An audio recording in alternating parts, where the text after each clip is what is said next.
profesor. Buenas tardes, compañeros. Somos alumnos de preparador físico de la Universidad de Santo Tomás y en esta oportunidad me tocó informar sobre lo que es el miembro superior en la parte de artrología, que es una rama de la anatomía que estudia las articulaciones. Hola, mi nombre es María Olivares y yo les voy a hablar sobre la miología del miembro superior, que es la rama de la anatomía que estudia los músculos. Soy Sofía Olivares y voy a hablar de osteología, que es una rama de la anatomía que estudia los huesos. Nosotros vamos a hablar del sistema óseo del miembro superior. El miembro superior se divide en cintura escapular, brazo, antebrazo y mano. La cintura escapular se divide en dos: escápula y clavícula. La escápula es un hueso plano y su reparo óseo es epífisis espinosa, epífisis coracoide, cavidad glenoidea. La clavícula es un hueso largo, su reparo óseo es el tubérculo conoideo. El húmero es un hueso largo, su reparo óseo es la cabeza del húmero, epicóndilos, que se divide en dos: capítulo y troclear, y tubérculo mayor. Después viene el radio, que es un hueso largo, su reparo óseo es la tuberosidad del radio, la cabeza del radio. Después viene la ulna, su reparo óseo es la tuberosidad de la ulna y el olecrano. Después vienen los metacarpos, que son huesos cortos. Está compuesto por 8: el trapecio, el trapezoide, el grande, canchoso, escafoide, semilunar, piramidal, pisiforme. Después vienen los metacarpos, que son huesos largos. Las falanges son proximal, medial y distal. En el pulgar está proximal y distal. Buenas tardes. Ahora vamos a seguir con el miembro superior, pero con lo que es la artrología. De la cintura escapular podemos encontrar la articulación esternoclavicular, que es la que une el esternón y la clavícula, que es de tipo sinovial, es silla de montar. La superficie articular es la escotadura clavicular del manubrio esternal y la cara articular de la clavícula. Los medios de unión que tiene serían la cápsula articular, contorno de superficie articular y los ligamentos. Y los movimientos que se puede hacer esta articulación: ascenso, descenso, protracción, retracción y circunducción. Seguimos con la articulación glenohumeral, que podemos verla acá. Es plana, es fibrocartilaginosa y es una articulación sinovial. En la superficie articular está la cabeza del húmero y la cavidad glenoidea de la escápula. Los medios de unión en la cápsula articular, los ligamentos periféricos, y los movimientos serían de flexión, extensión, abducción y aducción. Por la parte posterior podemos encontrar la escápula torácica, que es una pseudoarticulación porque no tiene medios de unión. Con la superficie articular se une con los músculos y subescapular. Y los movimientos que se puede realizar es deslizamiento, traslación y circunducción. Posteriormente seguimos con el acromio clavicular, que se encuentra acá. Es sinovial plana. Las superficies articulares es la carilla de la extremidad lateral de la clavícula y la carilla anterior de la cara medial del acromio. Los medios de unión serían los ligamentos acromioclaviculares superior e inferior y conoide trapezoides.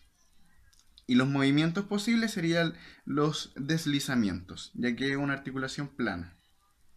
En el codo podemos encontrar dos articulaciones, que sería el húmero ulnar y el húmero radial. Está el húmero ulnar, que es de tipo sinovial troclear, y las superficies articulares serían la troclea humeral y la escotadura troclear de la ulna. Y está también la húmero radial, que es de tipo sinovial escondílea, y las superficies articulares serían los cóndilos radial con la fosita articular del radio. Y los movimientos posibles serían flexo-extensión. En el antebrazo podemos encontrar tres articulaciones. Está el radio ulnar superior, que es de tipo sinovial pivote. La superficie articular es de la cabeza del radio y la escotadura radial de la cavidad de la ulna. Los movimientos posibles son supinación y pronación. También podemos encontrar el radio ulnar intermedia, que es una articulación de tipo fibrosas, ya que está hecha aparte de fibras, sindesmosis y anfiartrosis, ya que tiene un poco de movimiento, ya que acompaña el movimiento de pronosupinación. Podemos encontrar los ligamentos interóseos. Y por último está la radio ulnar inferior, que es diartrosis sinovial trocoide. La superficie articular está la escotadura ulnar del radio con la superficie superior lateral de la cabeza de la ulna.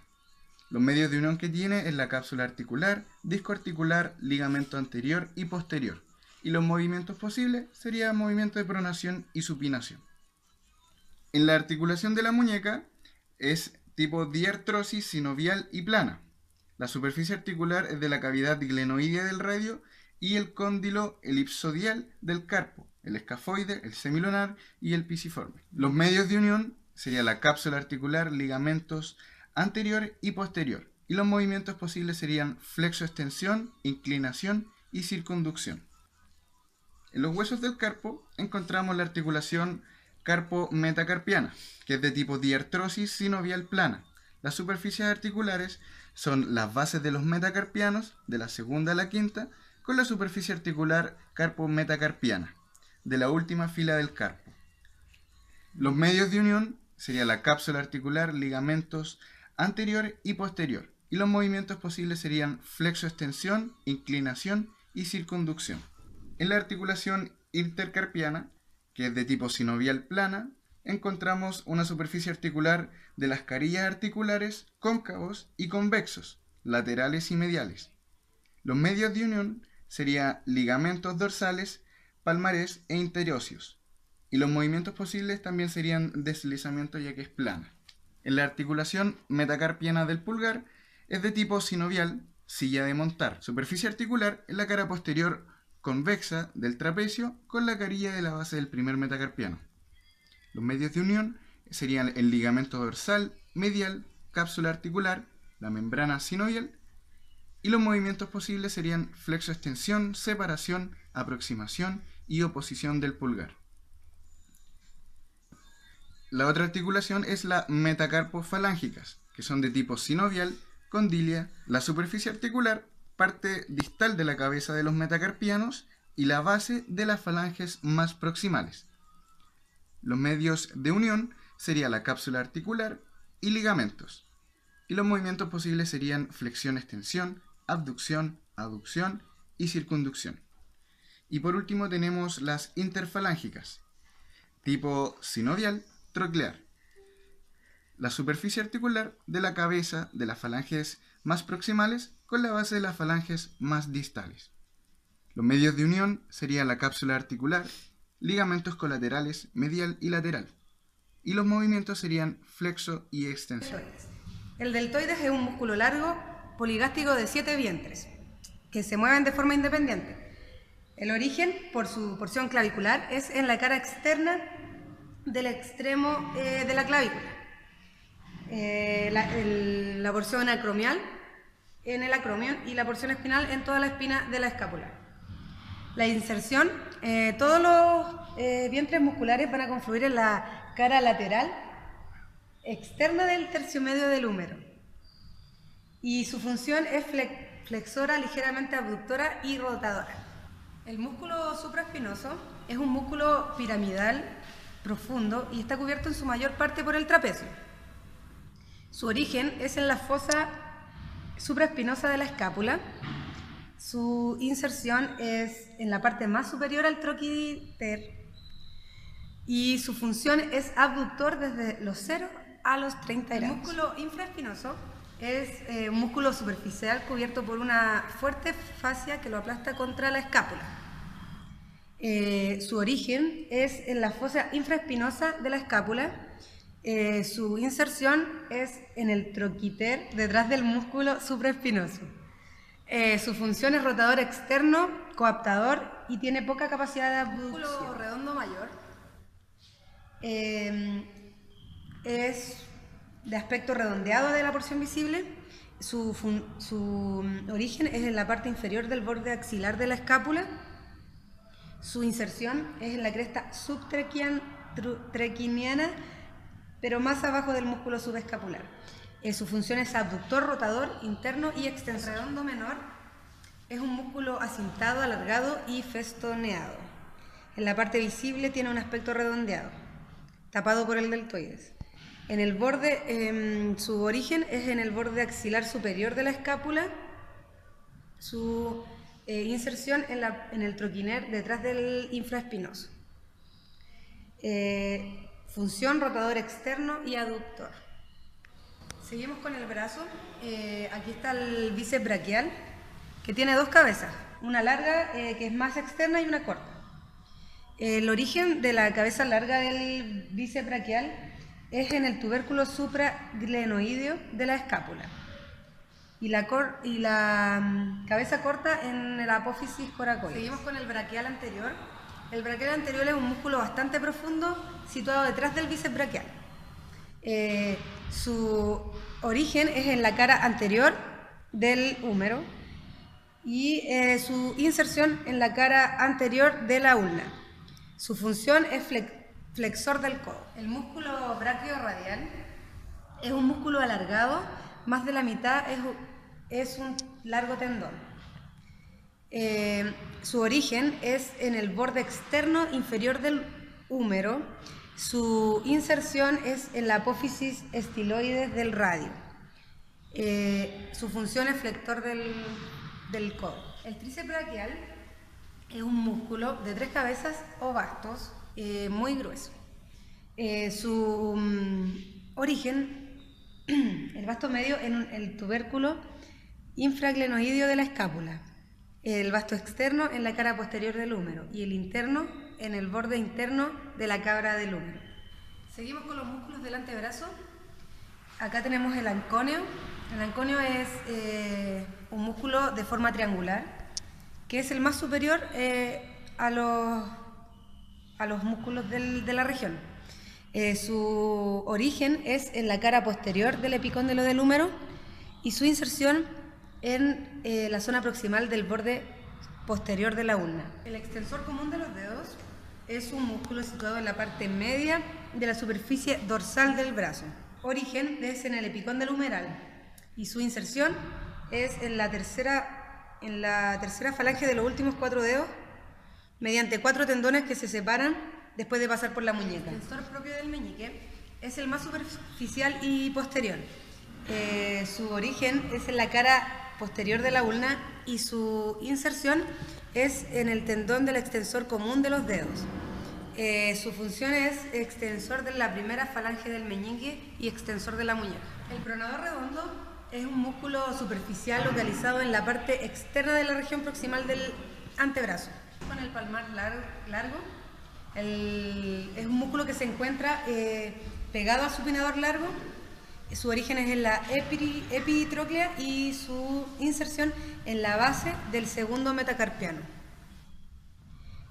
Su función es flexor principal de la muñeca. El flexor del carpo es un músculo situado en la parte delante del palmar largo.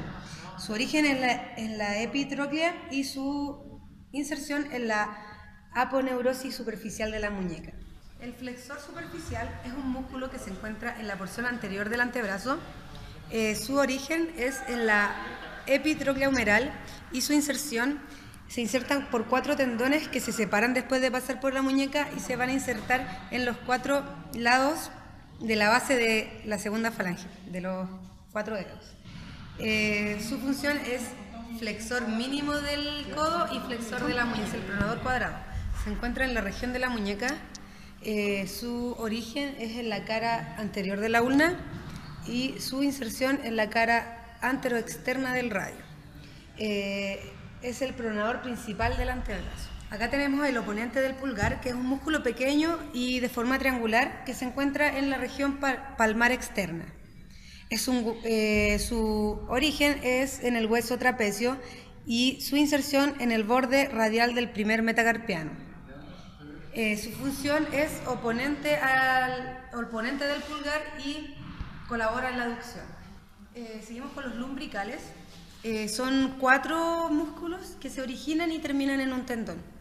El origen es en la cara lateral de los tendones del músculo flexor de los dedos por su cara palmar y su inserción en el borde externo de los tendones del de extensor común de los dedos. Con el músculo flexor corto del meñique se encuentra situado en el lado radial del músculo aductor del meñique. Su origen es en el hueso ganchoso y su inserción en el borde interno de la base de la primera falange del dedo meñique.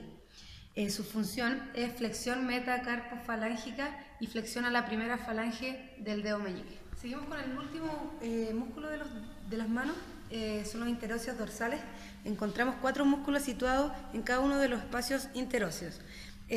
Su origen es en la diáfisis de los metacarpianos vecinos y su inserción en la base de la primera falange de cada dedo por su cara dorsal. Su función es flexor metacarpofalángico y extensor interfalángico.